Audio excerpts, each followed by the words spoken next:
ഇന്നലെ പാതിരാത്രിയിൽ ഏങ്ങലടിച്ച് കരഞ്ഞോണ്ടിരിക്കുക അനുമോള്. ഇന്നലത്തെ എപ്പിസോഡ് കണ്ടവർക്കറിയാം. എപ്പിസോഡ് തീരാൻ നേരത്ത് ഒരു മിന്നായം പോലെ ബിഗ് ബോസ് നമുക്ക് കാണിച്ചു തന്നിട്ടുണ്ടായിരുന്നു. അതായത് മറ്റേ ഊഞ്ഞാലിരുന്നിട്ട് കൈയൊക്കെ കടിച്ചു പിടിച്ച് അനുമോള് കരയുന്നത്. സത്യം പറഞ്ഞ ആ കരച്ചിൽ കുറേ നേരം ഉണ്ടായിരുന്നു കേട്ടാ. ലൈവ് ഇന്നലെ കണ്ടപ്പോഴാണ് മനസ്സിലായത്. ഇതേ കൈയൊക്കെ ഇങ്ങനെ വെച്ചിരുന്ന് മുട്ടാൻ കരച്ചിലായിരുന്നു അനുമോള്. നിങ്ങൾ പറ, അനുമോൾ എന്തിനായിരിക്കും കരയുന്നത്? അല്ലെങ്കിൽ ആര് കാരണമായിരിക്കും ഇന്നലെ അങ്ങനെയൊക്കെ കരയേണ്ട ഒരു അവസ്ഥ അനുമോക്ക് വന്നത്? Bigg Boss season 7 live update. ഇന്നലെ പാതിരാത്രിയിൽ ലൈവിൽ നടന്ന കുറച്ച് കാര്യങ്ങളുടെ ഒരു കുഞ്ഞ് അപ്ഡേറ്റിലേക്ക് ഏവർക്കും അങ്ങോട്ട് സ്വാഗതം. പിന്നെ ലൈവിന്റെ അപ്ഡേറ്റ്സ് മാത്രമല്ല, ഇന്നലത്തെ എപ്പിസോഡ് ഉണ്ടല്ലോ, എപ്പിസോഡ് 88. എപ്പിസോഡ് 88 നടന്ന എല്ലാ കാര്യങ്ങളൊന്നും ഞാൻ അങ്ങോട്ട് വിശദീകരിക്കാൻ നിൽക്കുന്നില്ല. മറിച്ച് ഇന്നലെ പകല് ലൈവ് കണ്ടപ്പോൾ ലൈവിൽ ശ്രദ്ധിക്കാതെ പോയ ഒന്ന് രണ്ട് കാര്യങ്ങൾ എപ്പിസോഡിൽ വ്യക്തമായിട്ട് ബിഗ് ബോസ് കാണിച്ചു തരുന്നുണ്ട്.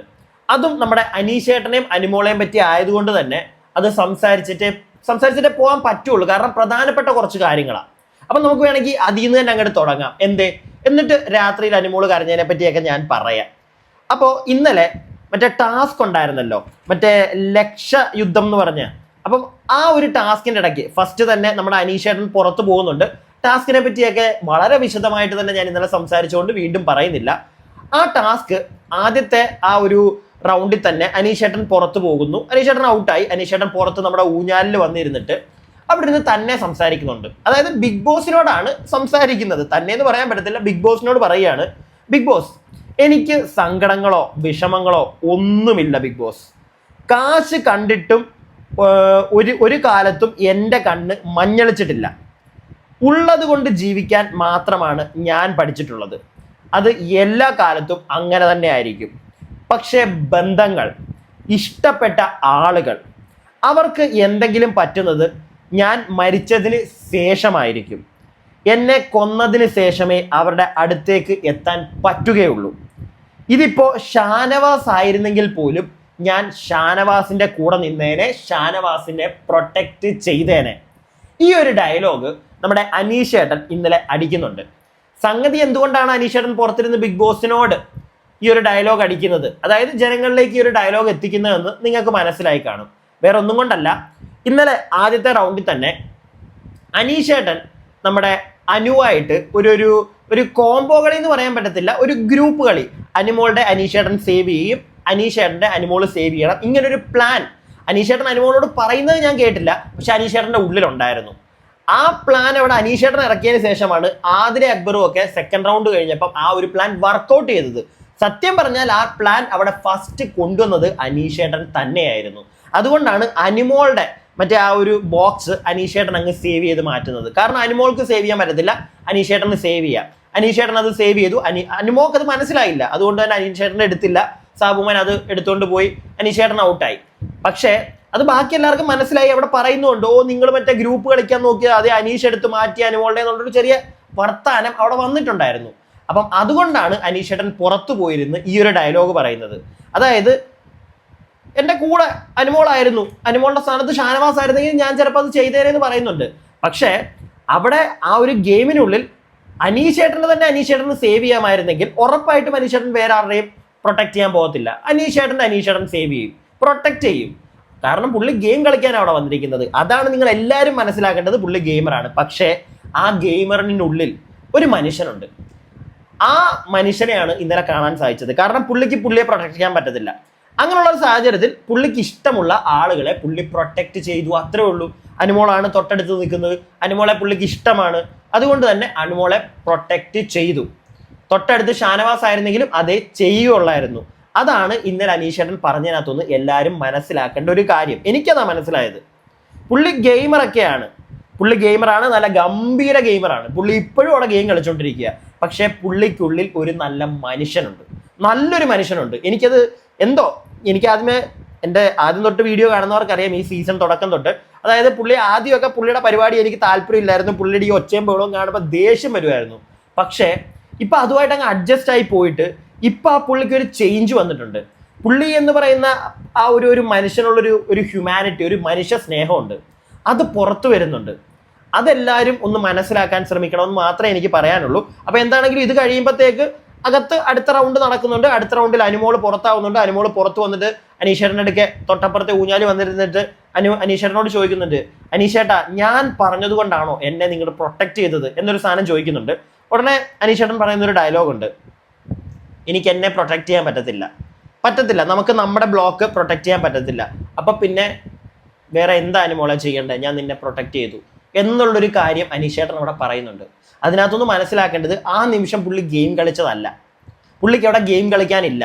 പുള്ളിക്ക് ഗെയിം കളിക്കായിരുന്നു എങ്ങനെ, അപ്പുറത്തെ ആളെ പ്രൊട്ടക്ട് ചെയ്യാൻ പറ്റാതെ സ്വന്തം പ്രൊട്ടക്ട് ചെയ്യാൻ പറ്റുന്നതായിരുന്നെങ്കിൽ പുള്ളി ഉറപ്പായിട്ട് ഇവിടെ മൂട്ട ഗെയിം കളിച്ചാൽ ഇടിയും പരവാസ്തോലിയാക്കിയേനെ.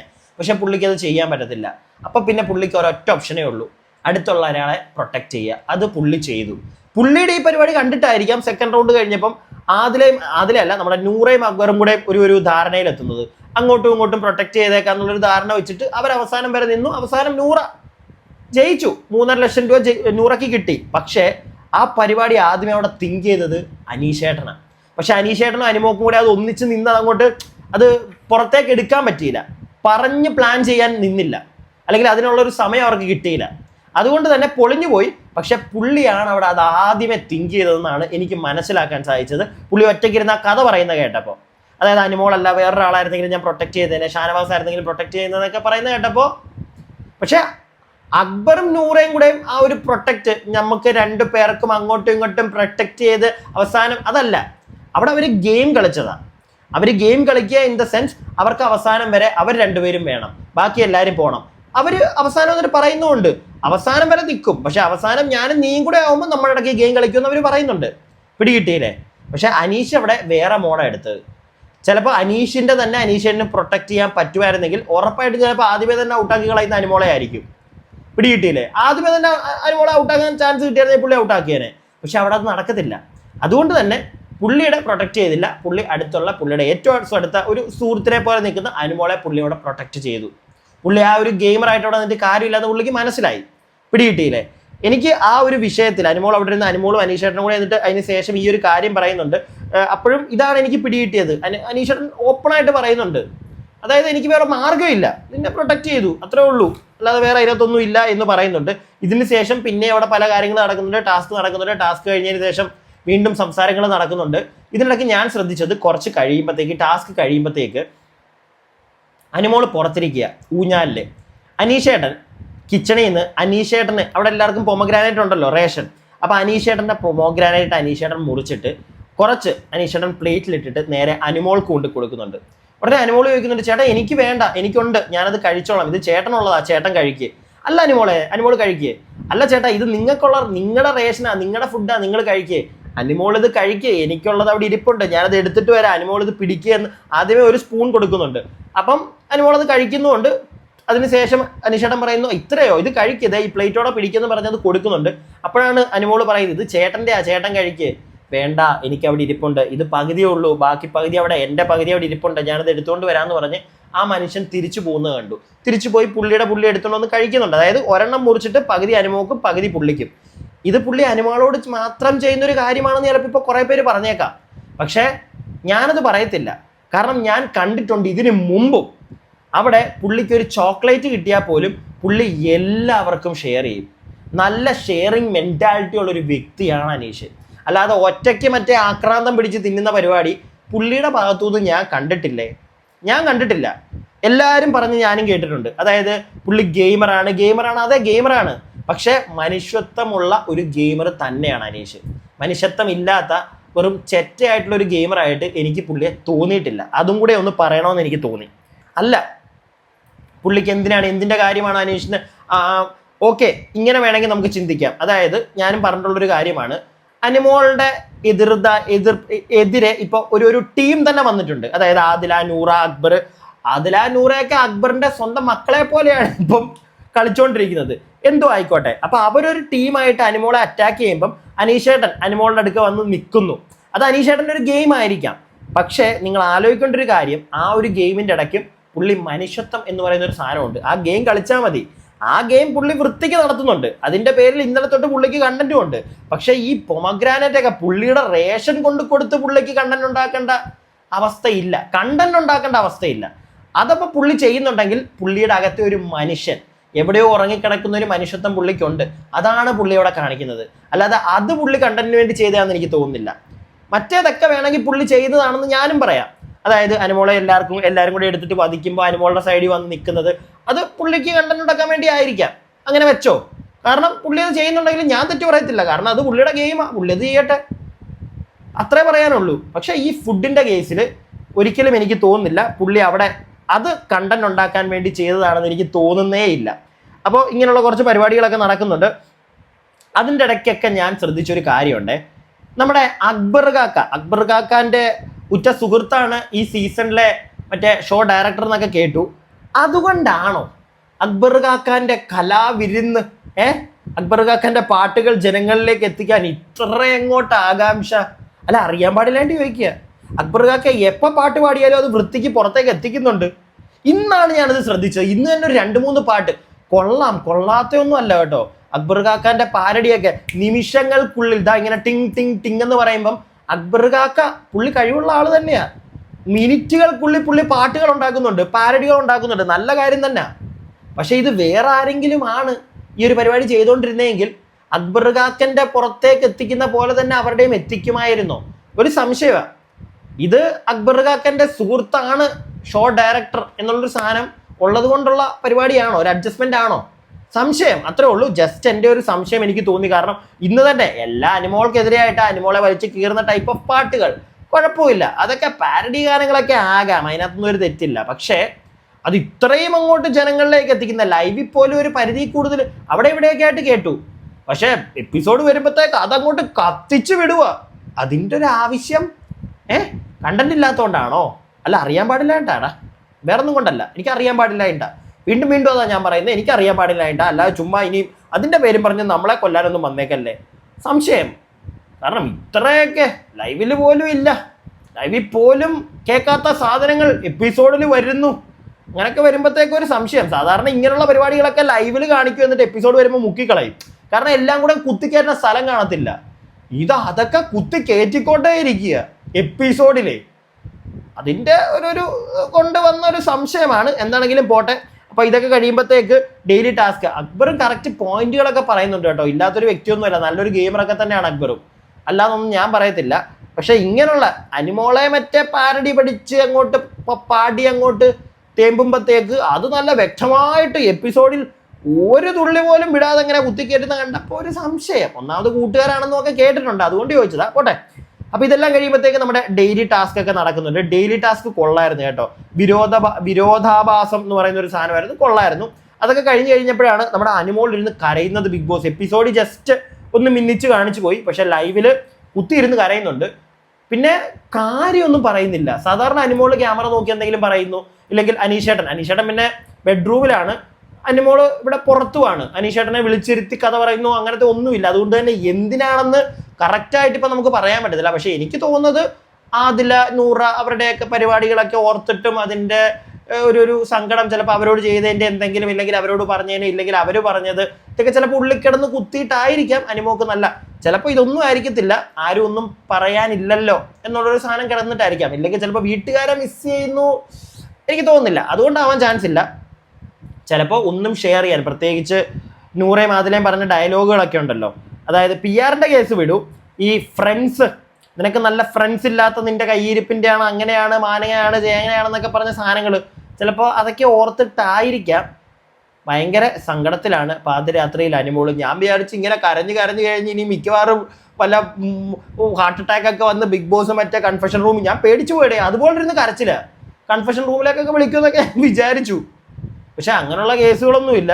എന്തിന്?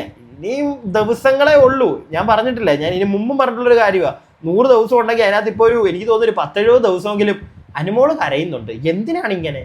അതിൻ്റെ ആവശ്യമില്ല. ഇപ്പം തീരാറായി. ഇനിയിപ്പോൾ ഇങ്ങനെ ഇമോഷണൽ ബ്രേക്ക് ആവേണ്ട കാര്യമൊന്നുമില്ല.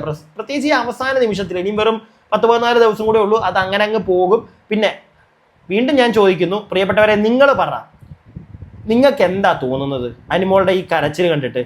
എനിക്കും ഇത് ഡ്രാമയാണെന്നൊന്നും തോന്നുന്നില്ല. ഇമോഷണലി കുറച്ച് ബ്രേക്ക് ഡൗൺ, അല്ലെങ്കിൽ ഇമോഷണലി കുറച്ച് വീക്കായിട്ടുള്ളൊരു പെൺകുട്ടിയാണ് അനുമോളെന്നാണ് എനിക്ക് തോന്നുന്നത്. അതിനെ അങ്ങനെ അങ്ങോട്ട് എടുത്താൽ മതി. അതിന് പകരം അങ്ങോട്ട് ചില പേജുകൾ, ഫാൻ പേജുകളൊക്കെ കണ്ടു. കൂടാതെ മറ്റേ ആര്യൻ കത്തോരി കണ്ട് ഇന്റർവ്യൂവിലൊക്കെ കയറിയിരുന്ന് അനുമോളെ അങ്ങോട്ട് അപരാധിക്കുവാണല്ലോ. എന്തിന്റെ സോക്കട ഇവന്? കഴിഞ്ഞില്ലേ? ഇറങ്ങി പോകുന്നില്ല അതിനകത്തുനിന്ന്. ഇറങ്ങി പോന്നു കഴിഞ്ഞിട്ട് ഇന്റർവ്യൂവിൽ കയറിയിരുന്ന് ഈ അനുമോളെ എടുത്തിട്ട് എന്ത് കാര്യത്തിന്? ഇവൻ മണ്ടനാണോ ഇവൻ ഇത് കാണിക്കുമ്പോൾ മൊത്തം ഞാൻ എന്നിട്ട് ഇന്റർവ്യൂവിന്റെ കമന്റ് ബോക്സ് നോക്കി, ഫുള്ളാട്ടും തുപ്പു ആര്യന്. എന്തിന് വന്നേ നീ ഈ പരിപാടി കാണിക്കാൻ നിൽക്കുന്നേ? അനുമോക്ക് അവനോട് മറ്റേ ക്രഷാണെന്നൊക്കെ പറഞ്ഞ് അപരാധിച്ചോണ്ടിരിക്കുക ആ കൊച്ചിനെ. നിങ്ങൾ ആരെങ്കിലും കണ്ടോ ആ സാധനമൊക്കെ? മൊത്തം നെഗറ്റീവ് കമന്റ് അവന്. നിർത്തിക്കൂടെ? അനുമോള് തന്നെ ജയിച്ചോളും, കളിച്ച് ജയിക്കട്ടെ. അല്ലാതെ പുറത്ത് വന്നിരുന്ന് അവളെ തെറി പറഞ്ഞ് അവൾക്ക് ബൂസ്റ്റ് കൊടുത്ത് ജയിപ്പിക്കണ്ട നീയൊന്നും. പിന്നെ ഇനിയും അങ്ങനെ ജയിച്ചു എന്ന് വേണമെങ്കിൽ ഒരു ടീം, ഒരു ഗ്രൂപ്പ് ഓഫ് ആളുകൾ ഇനി നാളെ ഇറങ്ങി പറയാൻ വരും. അതുകൊണ്ടാണ് ഞാൻ പറയുന്നത്. അതിന്റെ ആവശ്യം എന്ത് കാര്യത്തിന്? ആര്യ മോനെ, ചീപ്പായി പോകുന്നുണ്ടാ നീ, ഭയങ്കര ചീപ്പായി പോകുന്നുണ്ട്. അത്യാവശ്യം നല്ല പേരും കൊണ്ടല്ലേ നീ അവിടെ നിന്ന് ഇറങ്ങിയത്. നീ പുറത്തിറങ്ങിയിട്ട് ആ പേര് കളയാതെ. അനുമോക്കെതിരെ മറ്റേ ഇന്റർവ്യൂകളിൽ കയറിയിരുന്ന് കഥ പറഞ്ഞ് അവനോട് ക്രഷാണ്. എന്ത് കാര്യത്തിന്? അത് കഴിഞ്ഞു അവിടുന്ന് ഇറങ്ങി. പിന്നെയും അങ്ങനെയുള്ള ചോദ്യങ്ങൾ കേൾക്കുമ്പോൾ തന്നെ അവോയ്ഡ് ചെയ്ത് വിടുക. അതാണ് ബുദ്ധിമാനായിട്ടുള്ളൊരു വ്യക്തി ചെയ്യേണ്ടത്. അതിന് പകരം ചുമ്മാ ഇരുന്ന് അകത്തുള്ളവർ തന്നെ, എന്തിനാ PR ഒക്കെ, അകത്തുള്ളവർ കാരണം തന്നെ അനുമോക്ക് തന്നെ ബൂസ്റ്റ് കിട്ടിക്കൊണ്ടിരിക്കുക. അതിനെ ഒറ്റപ്പെടുത്തി അതിനതെ നമ്മുടെ ചേട്ടൻ്റെ പാട്ട്, അക്ബർ കാക്കാൻ്റെ പാട്ടുകളിലൂടെ ഇങ്ങനെ പുകഴ്ത്തുമായിരുന്നു അവരാധിച്ച്. മതി, ജനങ്ങൾ കുത്തിക്കോളും അനുമോക്ക്. നിങ്ങൾ ഇങ്ങനെ കഷ്ടപ്പെട്ട് അവളെ നാട്ടുകാരുടെ മുമ്പിലിട്ട് കീറി മുറിച്ച് അവൾക്ക് വോട്ട് കൊടുക്കേണ്ട കാര്യമില്ല. അല്ലാതെ വോട്ട് കിട്ടിക്കോളും. ഇത് എൻ്റെ അഭിപ്രായമാണ്. നിങ്ങളുടെ അഭിപ്രായം താഴെ കമന്റ് ബോക്സിൽ പറയണേ എൻ്റെ പ്രിയപ്പെട്ട പ്രേക്ഷകരെ. കൂടാതെ വീഡിയോയ്ക്ക് ഒരു ലൈക്ക് തരിക നിങ്ങൾക്ക് ഇഷ്ടപ്പെട്ടെങ്കിൽ. പിന്നെ നമ്മുടെ കമന്റ് ബോക്സിന് അവിടെ ഹൈപ്പ് വീഡിയോ എന്ന് പറയുന്നൊരു സാധനം ഉണ്ടല്ലോ, അതിലും ഒന്ന് ക്ലിക്ക് ചെയ്യുക. ഇനി ഞാൻ കുറച്ച് നേരം കൂടെ ഒന്ന് പോയി നോക്കട്ടെ ലൈവിൽ എന്തെങ്കിലും, പ്രത്യേകിച്ച് ഈ പാതിരാത്രിയിൽ എന്തെങ്കിലും കുത്തിപ്പൊങ്ങി വരുമോന്ന്. അങ്ങനെ എന്തെങ്കിലും ഉണ്ടെങ്കിൽ അടുത്ത വീഡിയോയിൽ നിങ്ങളുടെ മുമ്പിലേക്ക് എത്തിക്കുക. അപ്പോൾ അടുത്ത വീഡിയോയിൽ നിങ്ങളുടെ മുമ്പിലേക്ക് എത്തിച്ചേക്കാം. അപ്പോൾ അടുത്ത വീഡിയോ ആയിട്ട് കാണുന്നവരേക്കും stay tuned and stay weird.